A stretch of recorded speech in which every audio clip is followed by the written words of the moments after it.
जय हिंद फ्रेंड्स। तो हम पढ़ रहे थे एमसीक्यूज क्वेश्चन। शुरू करते हैं आज का सेशन। हमेशा की तरह मोटिवेशनल कोट या प्रेरक विचार के साथ। तो आज का मोटिवेशनल कोट रहेगा हमारा कि क्यों डरे कि क्या होगा। क्यों डरे कि क्या होगा, कुछ नहीं तो तजुर्बा होगा। मैराथन के लिए तैयारी करना भी कम बात नहीं होता। तो हम यहाँ से आगे बढ़ते ना, यहाँ से बढ़ते।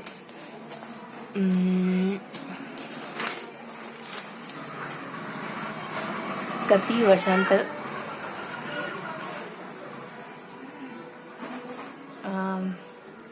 पद्य के प्रश्नोत्तर है, तो पद्य पढ़ने के बाद इनका आंसर कर पाएंगे। तो कति वर्षांतर ऋषि पुनः आक्रांत तो करेंगे, है ना। ये बुक अपनी लेटेस्ट है ना। आई होप ये लेटेस्ट बुक होगी। 19 to 20। My God. ठीक है।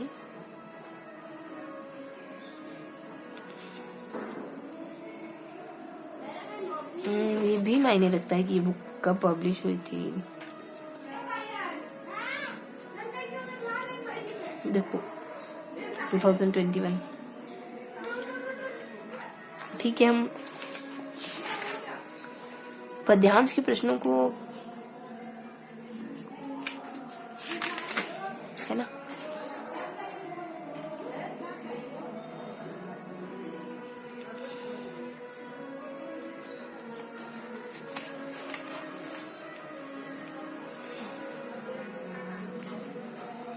नहीं ये तो नहीं है। संस्कृत अपन यहाँ से नहीं करेंगे। हिंदी में भी पद्यांश वगैरह नहीं आते, अब नहीं आ रहे। तो हिंदी संस्कृत के जो पद्यांश वाले क्वेश्चन है ना, उनको छोड़ देंगे, नेक्स्ट करेंगे। ठीक है, तो यहाँ से आगे करते हैं। तो ये पद्यांश के प्रश्न सारे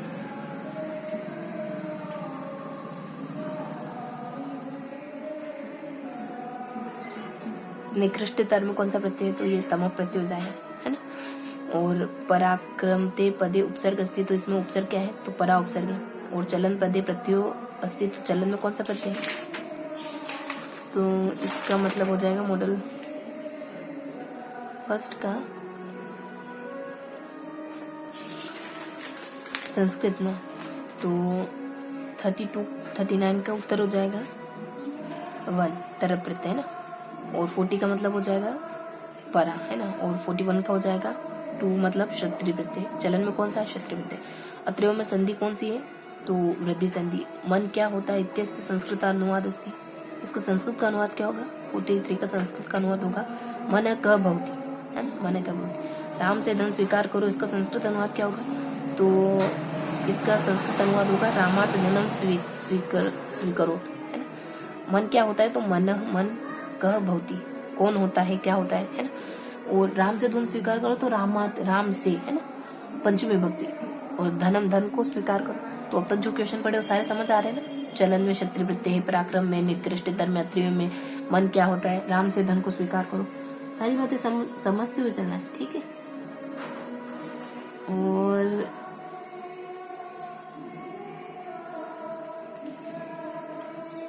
इसके बाद वाच्य परिवर्तन करना है हमको। तो अहम ग्रंथ पठामि, है ना, तो इसका वाच्य परिवर्तन हो जाएगा अपने 45 का 2 हो जाएगा मया ग्रंथ पठ्यते। तो अहम मया ग्रंथ पठ्यते। जब वाच्य परिवर्तन करते हैं ना, जैसे ग्रंथ को पढ़ो, तो द्वितीय विभक्ति, तो यहाँ कौन सी विभक्ति आती है, प्रथमा आती है ना, तो ग्रंथ हो जाएगा। और विद्या धनम सर्व धनम प्रधानम रेखांकित पद्मादित्य प्रश्न निर्माण कुरुत, है ना। तो इसका प्रश्न निर्माण करना है। विद्याधन सर्वधन प्रधानम, विद्याधन सबसे प्रधान धन है ना। तो कया होना चाहिए इसका जवाब। 46 का जवाब क्या हो जाएगा, कया। कृदश कैसा धन है, कैसा धन सर्वधन, मतलब कौन सा धन सभी धन में प्रधान है, कृदश होगा इसका, है ना। विद्या तो स्त्रीलिंग हो रहा है, तो स्त्रीलिंग का कया भी बन सकता है, लेकिन कृदश बन रहा है, ये ध्यान रखेंगे। हम जो सोच रहे हैं उससे थोड़ा सा अलग है, ठीक है। तो बस 1-2 मिनट और पढ़ना है हमको। अब 47 का 4 हो जाएगा ना गच्छति। तो नरेंद्र आपण गच्छति, तो नरेंद्र कहाँ जाता है, बाजार जाता है, तो गच्छति सिंपल सा जाता है ना। और 48 का जवाब हो जाएगा 2, सर्वत्र, है ना। अति सर्वत्र वर्जित, रिक्त स्थान उचित सुक्तिम पूर्ण, रिक्त स्थान की पूर्ति करनी उचित शब्द से। और 79 संख्या संस्कृत भाषा है, शब्द लिखत। 79 का जवाब हो जाएगा 3, 89। इसको क्या कहते हैं, मतलब 79 को क्या कहते हैं, 89, है ना। अब माहेश्वर सूत्राणि कस्य वर्णस्य द्विवार उपदेश भवति, कौन सा वर्ण 2 बार आता है माहेश्वर सूत्र में, तो माहेश्वर सूत्र में 4 यानी ह वर्ण 2 बार आता है, ठीक है। और संस्कृत शिक्षण विषयांतर्गते पाठ्य पुस्तक विधि उद्देश्यम अस्ति, तो पाठ्य पुस्तक विधि का उद्देश्य क्या होता है, सारे उद्देश्य होते हैं। सरल संस्कृत भाषा, अर्थबोध, सरल संस्कृत भाषा का अर्थबोध करवाना, उच्च कक्षा संस्कृत साहित्य परिचय प्रदान, उच्च कक्षा में मतलब उच्च कक्षाओं में संस्कृत साहित्य को से परिचय करवाना, संस्कृत साहित्य से परिचित करवाना, और संस्कृत शब्दावलिया वर्गीकरणम कृत्वा परिचय प्रदानित, मतलब संस्कृत के सारे उद्देश्य होते हैं ना संस्कृत भाषा के, पाठ्य पुस्तक विधि की संस्कृत भाषा के। फिर है कि शिशु आरंभात अभ्यासम करोति, शिशु आरंभ से किसका अभ्यास करता है, सुनने का। चौथा है 1 और 2, लिखने और पढ़ने का नहीं करता, सुनने का करता है। तो 53 का जवाब हो जाएगा, 52 का जवाब हो जाएगा 3, यानी श्रवण से का। तो अब तक जो सारे क्वेश्चन हमने पढ़े वो समझ आए हैं ना आपको, मतलब समझ आ गए ना। तो अब आगे बढ़ते हैं। तो अगला है कि पाठ्यक्रम निर्माण, यहाँ पे ना 53। तो पाठ्यक्रम निर्माण की केशाम पूर्ति आवश्यक होती, पाठ्यक्रम निर्माण में किसकी पूर्ति होनी चाहिए, भाषा की प्रकृति का ज्ञान हो, और अर्थावगमनम मतलब अर्थ समर्थ हो, अर्थ प्रदान करने में अभिव्यक्ति करने से क्षमता, अभिव्यक्ति की क्षमता हो। तो ये सारी चीजें जरूरी होती है पाठ्यक्रम के निर्माण में, ठीक। जो भी हो, भाषा की प्रकृति हो, अर्थ समझ आए, अभिव्यक्ति की क्षमता हो, मतलब सिंपल सी बातें सभी हो जाएगा। और स्वर वर्णाचुरा मतलब स्वर वर्णों का उच्चारण में यत्र शिष्यते सा शिक्षा इति कथयति, तो 54 का आंसर हो जाएगा।